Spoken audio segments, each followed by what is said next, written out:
আল্লাহ রাসূলের জীবনের সবচাইতে কষ্টকর মুহূর্ত হলো তায়েফের ময়দান।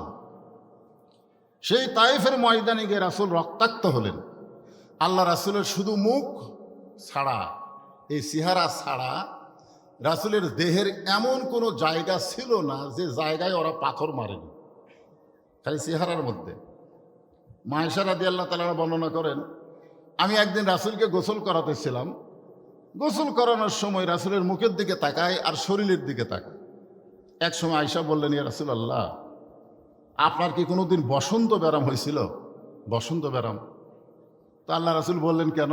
বলে, আপনার মুখ চাঁদের মতন সুন্দর, চাঁদের চাইতেও সুন্দর, কিন্তু আপনার দেহে এরকম মাঝে মাঝে কালো কালো দাগ, এটা কিসের দাগ? আল্লাহ রাসূল বললেন, এটা হলো তায়েফের ময়দানে যখন কলেমার দাওয়াত দিবার গেছিলাম, তখন তায়েফবাসী আমাকে পাথর মারছে। আয়েশা বললেন, ইয়া রাসূলুল্লাহ, আপনি কি আল্লাহর কাছে বলতে পারবেন না যে আল্লাহ আমার দেহের দাগগুলো মোচন করে দাও, এই কালো কালো দাগ আমার আর ভালো লাগতেছে না। রাসূল বলে, আয়েশা রে, আল্লাহ লাইলাতুল মেরাজ আমাকে বলেছিল আপনার দেহের সমস্ত